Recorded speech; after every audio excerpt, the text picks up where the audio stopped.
वो कहते हैं ना, बदनामी में भी नाम होता है कि यार कुछ अच्छा नहीं कर सकते तो बुरा ही कर लो, नाम तो होगा भले ही बदनामी में हो।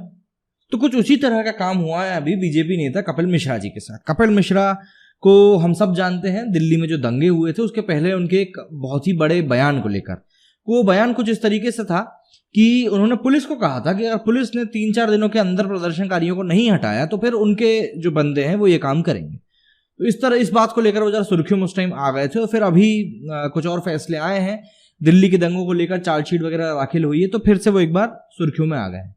लेकिन आज उनके सुर्खी में आने का क्या मुद्दा है? तो भाई साहब, हुआ कुछ यूं है कि अमेरिका के जो राष्ट्रपति हैं डोनाल्ड ट्रंप, उन्होंने भी कुछ समय पहले ट्वीट किया था कि जब लूटिंग स्टार्ट होगी तब शूटिंग भी स्टार्ट होगी। इसका मतलब कि अगर आप लोग दुकानें लूटेंगे तो फिर हम लोग गोलियां चलाने पे मजबूर हो जाएंगे।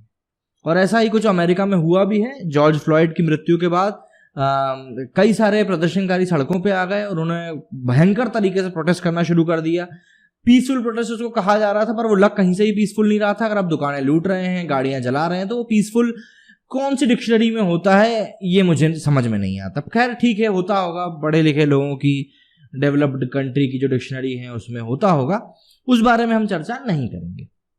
हुआ कुछ यूं है कि इस ट्वीट को हटाने की मांग की गई फेसबुक के अंदर से। फेसबुक के कुछ कर्मचारियों ने इस बात का एतराज जताते हुए वहां से इस्तीफा भी दे दिया कि आपने ये ट्वीट क्यों नहीं हटाया।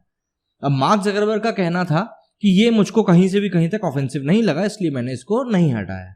अब यहाँ पे कपिल मिश्रा कहां से आ जाता? तो हुआ कुछ यूं है कि मार्क जकरबर्ग ने वीडियो कॉन्फ्रेंसिंग के थ्रू अपने यहाँ के कर्मचारी जो है उनको करीब 1.5 घंटे की कॉन्फ्रेंस में संबोधित किया और उसमें उन्होंने बताया कि कैसे वो इस तरह के हर एक फेसबुक पोस्ट के खिलाफ है, हर एक फेसबुक पोस्ट के कि जिसमें कि हिंसा को भड़काने की बात की जाती है। और इस बात को अच्छे से समझाने के लिए उन्होंने रेफरेंस दिया।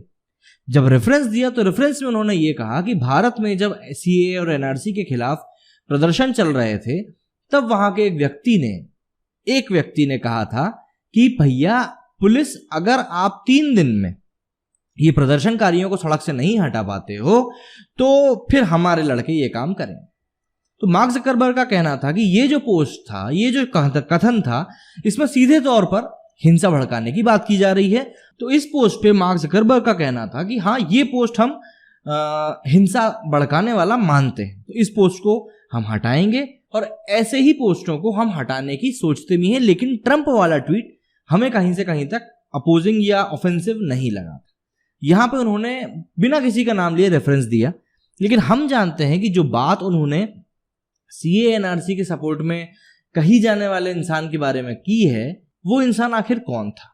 वो कपिल मिश्रा की ही बात कर रहे थे, पर उन्होंने नाम ना लेना सही समझा होगा, क्योंकि भैया आजकल वैसे भी सोशल मीडिया पे अगर आप कुछ कह देते हो तो अंदर कर दिए जाते हो।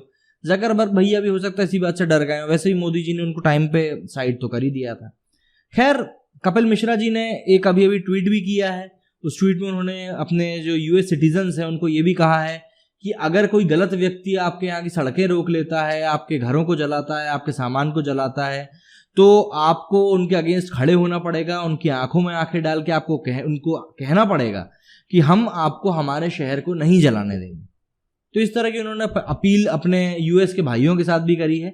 इसी के साथ उन्होंने शांति दिखाने का प्रस्ताव भी दिया है कि आप लोग शांति से काम लें, नॉन वायलेंस के तरीके अपनाएं और उस तरीके से फिर आगे बढ़े तो ज़्यादा सही रहेगा। बहरहाल जो हुआ सो हुआ।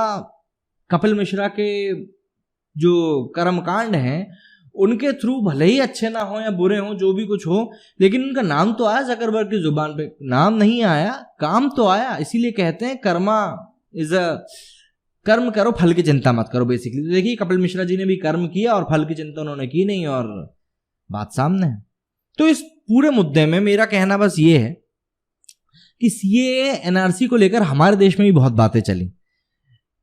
एक चीज जो मुझको समझ में नहीं आई कि इस पूरे आंदोलन में अधिकतर देखा जाए तो सिर्फ स्टूडेंट्स ही क्यों हैं?